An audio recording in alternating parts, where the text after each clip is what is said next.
రాష్ట్రంలో చేనేత రంగాన్ని బలోపేతం చేయడానికి అన్ని చర్యలు తీసుకుంటున్నామన్నారు మంత్రి తుమ్మల నాగేశ్వరరావు. దీనికోసం అవసరమైన శిక్షణలు ఏర్పాటు చేయడానికి తయారైన చేనేత వస్త్రాలకు వాల్యూ ఎడిషన్ చేపట్టి మార్కెట్లో డిమాండ్ పెరిగే విధంగా చర్యలు చేపట్టాలన్నారు.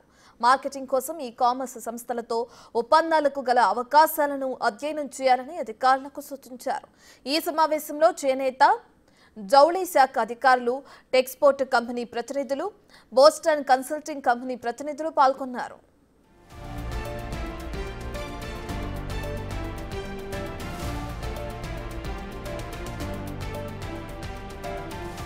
ఎక్స్పోర్ట్ ఇండస్ట్రీస్ ప్రైవేట్ లిమిటెడ్ ప్రతినిధులు మంత్రి తుమ్మల నాగేశ్వరరావును మర్యాదపూర్వకంగా కలిశారు. రాజన్న సిరిసిల్ల జిల్లాలోని పెద్దూరులో 60 కోట్లతో చేపట్టిన దుస్తుల తయారీ యూనిట్ నిర్మాణ పనుల ప్రగతిని వివరించారు.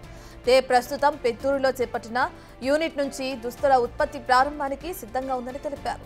ఈ యూనిట్ స్థాపన ద్వారా దాదాపు 2000 మంది స్థానికులకు ఉద్యోగాలు, అందులో ముఖ్యంగా మహిళలకు ఉపాధి కల్పించనుందని, ఈ యూనిట్ ప్రతి సంవత్సరం సుమారుగా 70 లక్షల పురుషులు, స్త్రీలు, పిల్లలకు కావలసిన దుస్తులను తయారు చేసే సామర్థ్యం ఉందని అధికారులు వివరించారు. ప్రతి సంవత్సరం 270 కోట్ల విలువైన దుస్తులు ఎగుమతులు చేయడానికి కంపెనీ లక్ష్యంగా పెట్టుకుంది.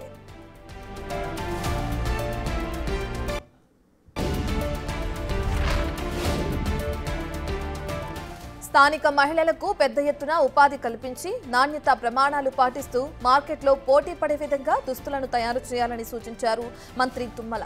అలాగే ఉపాధి అవకాశాలను మరింత పెంచేందుకు కృషి చేయాలన్నారు. ఇక బోస్టన్ కన్సల్టింగ్ గ్రూప్ ప్రతినిధులు రాష్ట్రంలో చేనేత రంగం ఎదుర్కొంటున్న సమస్యలు పరిష్కరించి చేనేత రంగాన్ని బలోపేతం చేయడానికి తీసుకోవాల్సిన చర్యలను పవర్ పాయింట్ ప్రెజెంటేషన్ ఇచ్చారు.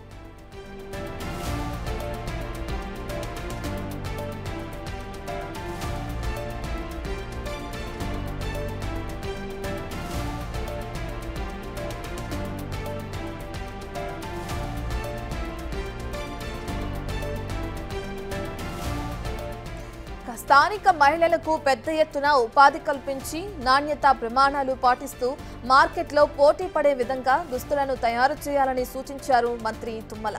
అలాగే ఉపాధి అవకాశాలను మరింత పెంచేందుకు కృషి చేయాలన్నారు. ఇక బోస్టన్ కన్సల్టింగ్ గ్రూప్ ప్రతినిధులు రాష్ట్రంలో చేనేత రంగం ఎదుర్కొంటున్న సమస్యలు పరిష్కరించి చేనేత రంగాన్ని బలోపేతం చేయడానికి తీసుకోవాల్సిన చర్యలను పవర్ పాయింట్ ప్రెజెంటేషన్ ఇచ్చారు.